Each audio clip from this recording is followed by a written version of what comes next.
नमस्कार, मी Sunita बुरकुल cooking with Sunita बुरकुल मध्ये तुम्हा सर्वांचं खूप खूप स्वागत आहे। सगळ्यात पहिले तुम्हा सगळ्यांना नवरात्रीच्या खूप खूप शुभेच्छा।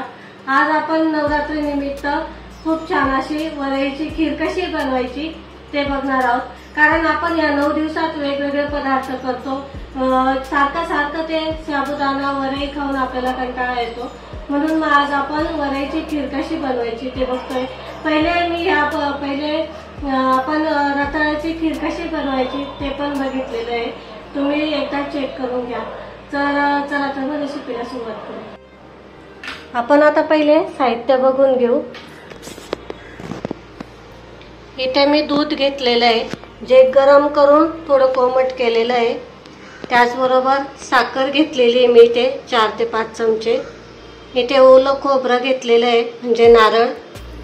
वरई घेतलेली आहे, अशी धुवून घेतलेली आहे मी।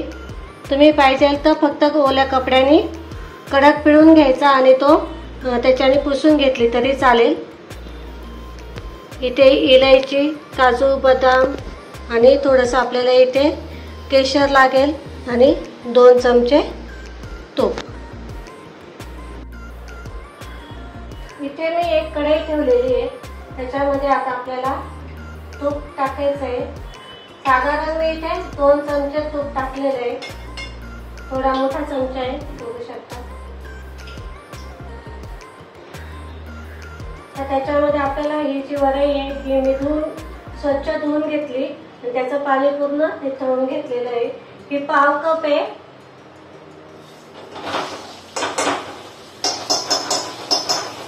आता ही छान आपल्याला परतवून घ्यायची आहे, म्हणजे छान अशी हलकी होते। मग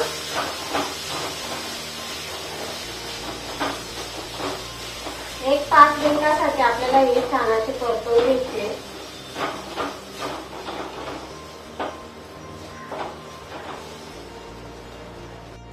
आता आपण याच्यामध्ये ओल्या नारळाचा चव टाकतोय। दोघं पण छान मस्त असं मिक्स करून घ्यायचंय। एक 5 मिनिटासाठी परतवून घ्यायचंय। हे पण ओल्या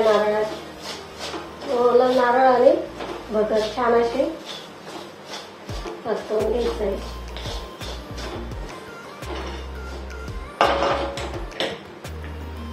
तर आपण याच्यामध्ये साखर टाकायची आहे।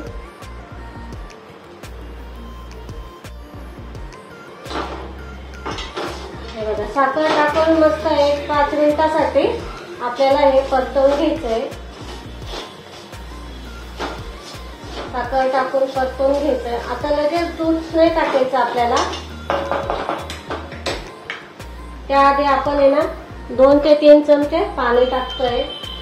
बघा इथे छोटी वाटी आहे ना, तेवढं भरून घ्यायचं पाणी टाकतोय आणि हे आपल्याला झाकून एक 5 मिनिटासाठी शिजू द्यायचंय।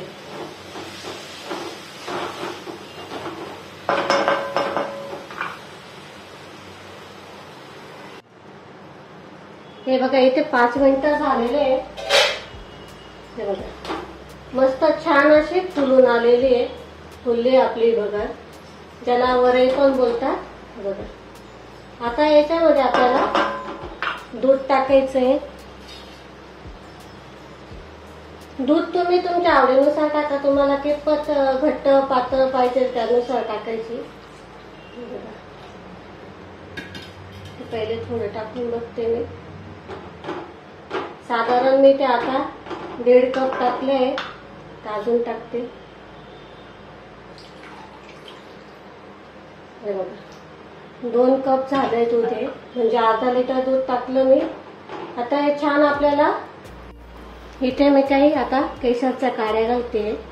हे पूर्ण ऑप्शनल आहे, तुम्हाला टाकू वाटले तर टाका, तुम्हाला जर उपासाला चालत असेल तर टाका, नाही टाकले तरी चालतं। मिक्स करून घेऊ आपण। आता याच्यामध्ये आपल्याला थोडीशी इलायची टाकायची आहे,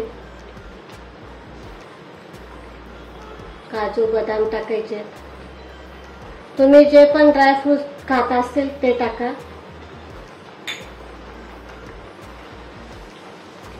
हे बघा इथे आपली खीर तयार झालेली आहे।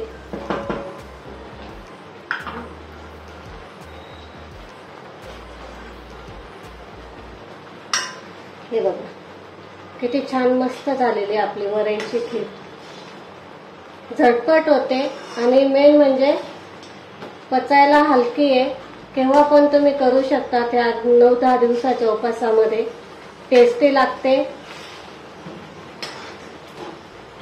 हे बघा इथे मी गॅस बंद करते. छान झालेली आपली वरईची खीर. हे बघा आता आपण एका बाउल मध्ये काढून घेऊ ही खीर. हे बघा किती छान मस्त झालेली आहे. तुम्हाला ज्या पद्धतीची आवडेल म्हणजे जास्त घट्ट पातळ त्यानुसार तुम्ही करा आणि साखरेचं प्रमाण पण तुम्ही तुमच्या आवडीनुसार घ्या. बघा इथे आपली खीर बनवून तयार झालेली आहे. थोडेसे वरतून ड्रायफ्रुट्स टाकते मी. बघा छान झाली आपली वरईची खीर. बघा इथे खूप साध्या सोप्या पद्धतीत आपली वरईची खीर बनवून तयार आहे. खूप टेस्टी लागते आणि मेन म्हणजे आपल्या घरात असतं त्या सामानात आपण बनवून तयार केलेली आहे आणि झटपट होणारी रेसिपी आहे. कारण 9 दिवसाचे उपवास असतात तर आपल्याला असं काहीतरी झटपट झालं आणि ते खाल्लं किंवा आणि पोट भरीचं आहे. त्यामुळे तुम्हाला ही रेसिपी नक्की आवडेल. नक्की करून बघा. टेस्टी आहे आणि मेन म्हणजे हेल्दी पण आहे. तर तुम्हाला जर रेसिपी जर आवडली असेल तर लाईक करा, शेअर करा आणि सबस्क्राईब केलं नसेल तर सबस्क्राईब करा. आपण अशाच नवनवीन रेसिपींसोबत पुन्हा भेटू. तोपर्यंत नमस्कार.